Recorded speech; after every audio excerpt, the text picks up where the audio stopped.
सुबह अलार्म बजता है, वो स्नूज होता है, फिर स्नूज और उसके बाद फिर स्नूज।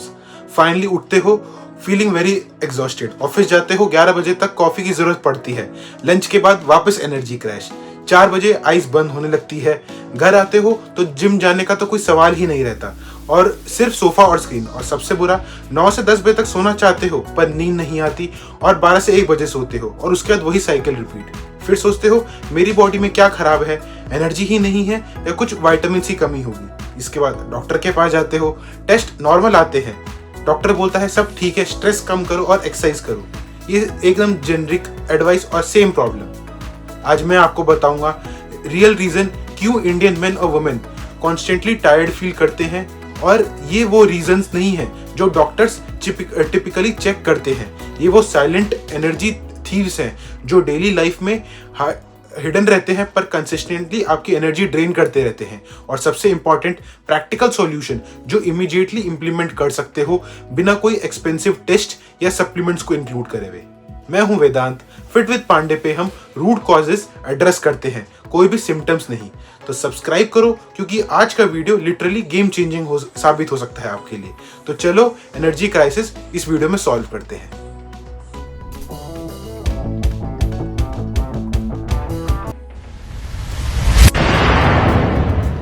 पहला और सबसे under diagnosed reason specially Indian women में आयरन डेफिशिएंसी है।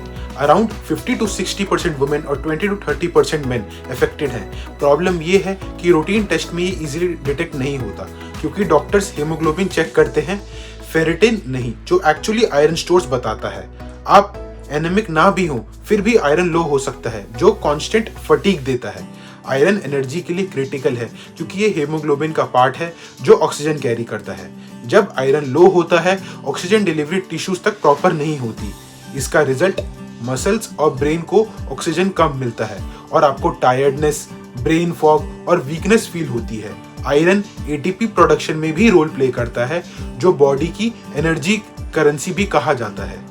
अब इसके साइंस समझो। कांस्टेंट फटीग जो रेस्ट से इंप्रूव ना हो, pale skin specially lower eyelids, cold hands and feet, hair fall, stair चढ़ने में ब्रेथलेसनेस और आइस या चौक जैसी क्रेविंग्स। अगर ये साइंस हैं तो आयरन डेफिशिएंसी हो सकती है और इसका सॉल्यूशन एकदम सिंपल है। डॉक्टर से फेरेटिन टेस्ट करवाओ, सिर्फ हीमोग्लोबिन टेस्ट से काम नहीं चलेगा।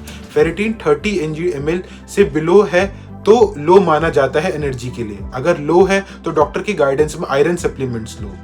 डाइट में भी इंप्रूवमेंट जरूरी है, जैसे पालक, मेथी जैसे greens, dates, raisins and jaggery. Vitamin C के साथ लो ताकि एब्जॉर्प्शन बढ़े उसका। नॉन वेज में लीवर और रेड मीट बेस्ट सोर्सेज हैं।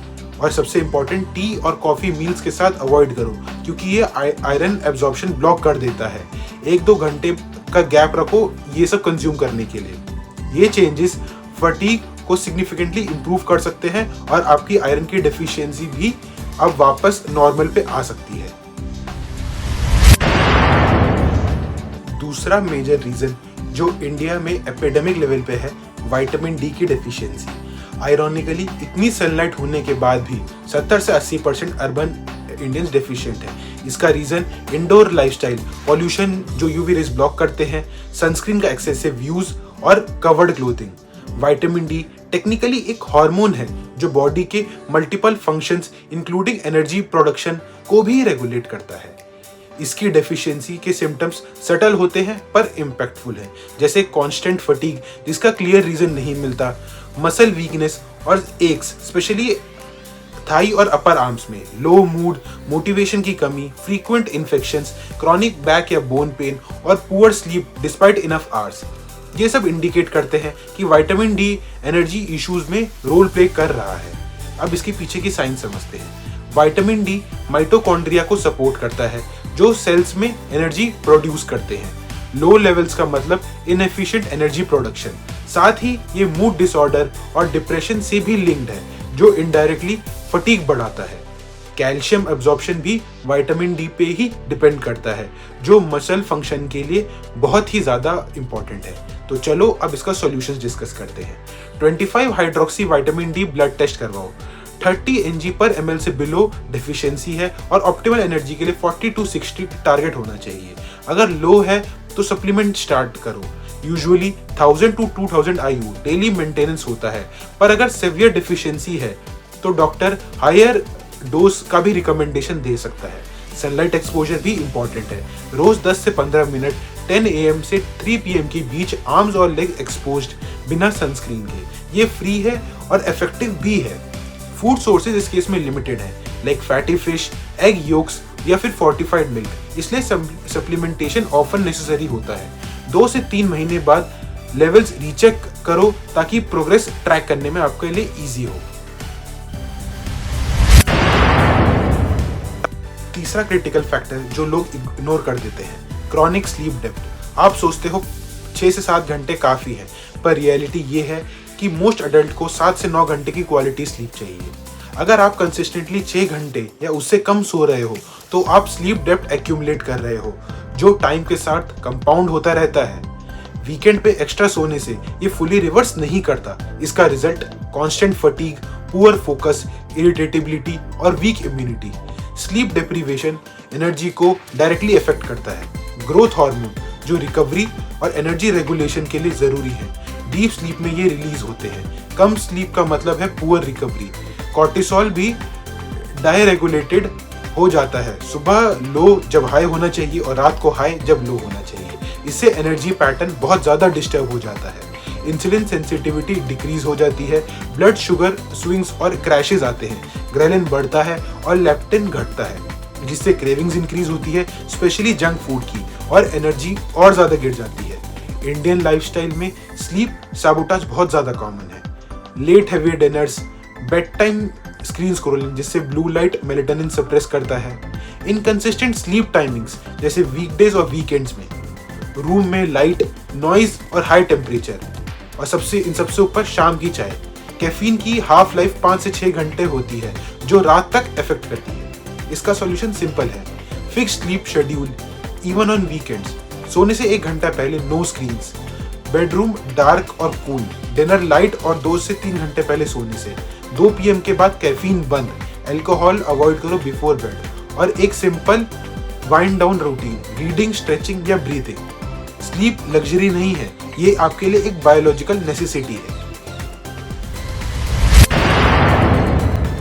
चौथा मेजर एनर्जी थीफ जो काफी कॉमन है पर इग्नोर हो जाता है, blood sugar instability. Typical Indian diet refined carbs heavy होती है। जब आप white bread, biscuits, sugary serial, juice या व्हाइट राइस लेते हो, ब्लड शुगर क्विकली स्पाइक होता है।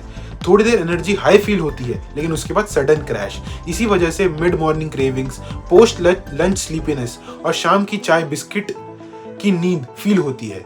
ये स्पाइक क्रैश साइकिल पूरे दिन रिपीट होती रहती है और फटीग बिल्ड होती रहती है। इसके पीछे की साइंस बहुत ज़्यादा सिंपल है। High glycaemic carbs blood sugar को रैपिडली बढ़ा देते हैं। बॉडी इंसुलिन रिलीज करती है शुगर सेल्स में भेजने के लिए। कभी इंसुलिन ओवर करेक्ट कर देता है और ब्लड शुगर नॉर्मल से नीचे गिर जाता है। इससे रिएक्टिव हाइपोग्लाइसीमिया कहते हैं। जब ब्लड शुगर लो होता है, ब्रेन को फ्यूल कम मिलता है। इसका रिजल्ट फटीग, ब्रेन फॉग, इरिटेटिबिलिटी और शुगर क्रेविंग। फिर आप दोबारा कार्ब्स लेते हो और ये साइकिल रिपीट होती है। इसका सॉल्यूशन बहुत प्रैक्टिकल है। हर मील में 25 से 30 ग्राम प्रोटीन ऐड करो। प्रोटीन ब्लड शुगर स्टेबल रखता है और क्रेविंग्स कम करता है। फाइबर इंटेक बढ़ाओ। वेजिटेबल्स, दाल्स, लेग्यूम और होल ग्रेन्स डाइजेशन स्लो करते हैं। रिफाइंड कार्ब्स कम करो और कॉम्प्लेक्स कार्ब चूज करो, जैसे brown rice, whole wheat, millets और ओट्स। कार्ब्स कभी अकेला खाओ ही मत, हमेशा प्रोटीन या हेल्दी फैट्स के साथ इसको क्लब करो। मील टाइमिंग्स कंसिस्टेंट रखो, लॉन्ग गैप्स अवॉइड करो और हाइड्रेशन मेंटेन करो। जब भी आपका ब्लड शुगर स्टेबल होता है, एनर्जी भी स्टेबल होती है, बेटर फोकस मिलता है, मूड और सस्टेन्ड प्रोडक्टिविटी भी आप अचीव करते हो। अब कुछ एक सिंपल और प्रैक्टिकल एक्शन प्लान में इंटीग्रेट करते हैं जो आप इमीडिएटली स्टार्ट कर सकते हो, जिससे आपकी हेल्थ भी इंप्रूव हो जाएगी। सबसे पहला, डायग्नोस्टिक क्लैरिटी लो। डॉक्टर से स्पेसिफिक टेस्ट कराओ, जैसे CBC with ferritin, vitamin D, fasting blood sugar या HbA1c और थायराइड प्रोफाइल अगर वेट या मूड चेंजेस होते हैं। ये बेसलाइन क्लियर करेगा कि इश्यूज एग्जैक्टली कहाँ है। सिम्टम्स इग्नोर मत करो, प्रोएक्टिव अप्रोच अपनाओ इस केस में। अपना डेली रूटीन ऑप्टिमाइज करो। सुबह 15 से 20 मिनट सनलाइट एक्सपोजर लो, आइडियली लाइट वॉक के साथ। ये सिरासिडिन रिदम सेट करता है और नेचुरली एनर्जी बूस्ट कर देता है। ब्रेकफास्ट में प्रोटीन रिच रखो, एग्स, पनीर, दही। रिफाइंड कार्ब्स अवॉइड करो। मिड मॉर्निंग स्नैक्स में नट्स या फ्रूट्स को प्रोटीन के साथ पेयर करो। लंच में वेजिटेबल्स हाई, प्रोटीन एडिक्वेट और कार्ब्स मॉडरेट क्वांटिटी में रखो। 2 PM के बाद कैफीन बिल्कुल बंद। इवनिंग में 10 से 15 मिनट वॉक ऐड करो और डिनर अर्ली और लाइट रखो। 7 से 8 बजे के बीच में आइडियल है। स्लीप एक नॉन नेगोशिएबल ट्रीट करो। 10:30 PM तक बेड पे, 9:30 के बाद स्क्रीन्स एकदम बंद। बेडरूम डार्क, कूल और क्वाइट रखो। वीकेंड्स पर भी टाइमिंग सेम रखो। 2 से 3 वीक्स में एनर्जी इंप्रूवमेंट काफी नोटिसेबल हो जाएगा। सप्लीमेंट्स सिर्फ टेस्ट बेस्ड और डॉक्टर गाइडेंस में लो। Iron empty stomach better absorb होता है, टॉलरेंस के हिसाब से उसको कंज्यूम करना है। विटामिन डी मील के साथ लो क्योंकि फैट सॉल्यूबल है। फैंसी सप्लीमेंट्स की जरूरत बिल्कुल नहीं है, बस बेसिक सप्लीमेंटेशन ही इनफ है। लाइफस्टाइल स्ट्रेस भी मैनेज करो। हर घंटे 5 मिनट स्क्रीन ब्रेक लो। ओवरवर्किंग अवॉइड करो। सोशल कनेक्शन और हॉबीज के लिए टाइम निकालो। रोज 10 मिनट माइंडफुलनेस या मेडिटेशन ऐड करो। ये मेंटल क्लैरिटी और सस्टेन एनर्जी, ये दोनों ही चीज इंप्रूव करता है। देखो, क्रोनिक फटीग नॉर्मल नहीं है। एज हो रही है, कोई वैलिड एक्सक्यूज नहीं है। आप 25 हो या 45, एडिक्वेट एनर्जी आपका एक राइट है। पर एनर्जी किसी मैजिक पिल से नहीं आती, ये एक सिस्टमैटिक अप्रोच मांगती है। न्यूट्रिशनल डेफिशिएंसी को एड्रेस करो, स्लीप अपनी प्रायोरिटाइज करो, ब्लड शुगर को स्टेबलाइज करो और लाइफस्टाइल पैटर्न को ऑप्टिमाइज करना चालू करो। मैं खुद लोगों को ट्रांसफॉर्म होते देखा है। किसी का विटामिन डी 12 था, क्रोनिक फटीग थी, सिर्फ 3 महीने सप्लीमेंटेशन और लाइफस्टाइल चेंजेस के साथ विटामिन डी 45 और एनर्जी लेवल्स ड्रामेटिकली बेटर हुए हैं। आयरन डेफिशिएंट लोग जो हमेशा थकते रहते थे, उनके करेक्शन के बाद बिल्कुल डिफरेंट फील करते हैं वो टोटली। और ऑनेस्टली जब एनर्जी लेवल्स ऑप्टिमाइज होते हैं, सब कुछ इजियर होने लग जाता है। जिम जाना इजी, डाइट फॉलो करना इजी, वर्क परफॉर्मेंस आपका बेटर हो जाता है, मूड आपका बेटर हो जाता है, रिलेशनशिप्स बेटर और एनर्जी फाउंडेशन है ये, उस पे ही बाकी सब बिल्ट होता रहता है। तो अगर आप भी कॉन्स्टेंटली टायर्ड हो, फ्रस्ट्रेटेड हो और आंसर्स नहीं मिल रहे, आज से स्पेसिफिक एक्शन लो, स्पेसिफिक टेस्ट कराओ, स्लीप सीरियसली फिक्स करो, डाइट ब्लड शुगर फ्रेंडली बनाओ, सनलाइट लो। ये स्मॉल चेंजेस टाइम के साथ कंपाउंड होते रहते हैं। रिजल्ट्स आपको ओवरनाइट बिल्कुल नहीं आएंगे, पर 4 से 6 हफ्ते तक कंसिस्टेंट एफर्ट से आपको सिग्निफिकेंट डिफरेंस दिखेगा और 3 महीने बाद आपको एक अलग ही ट्रांसफॉर्मेशन फील होगी। अगर ये रेजोनेट करता है और आप भी सीरियस हो अपनी एनर्जी फिक्स करने के लिए, तो कमेंट में एनर्जी बैक लिखो, मैं आपको गाइड करता रहूंगा। और अगर आपको practical science based health fitness content चाहिए तो प्लीज फिट विद पांडे को सब्सक्राइब करो, बेल आइकन एनेबल करो, क्योंकि ऐसे ही फाउंडेशनल टॉपिक्स रेगुलरली इस चैनल पे आते रहेंगे। मैं हूं वेदांत। टायर्ड रहना कंपलसरी नहीं है, सॉल्यूशन एग्जिस्ट करते हैं, उन्हें आइडेंटिफाई करो, अपनी प्रॉब्लम्स को एड्रेस करो और अपनी एनर्जी वापस पाओ। Stay informed, stay energised, stay healthy. मिलते हैं नेक्स्ट वीडियो में, तब तक के लिए bye and thanks for watching.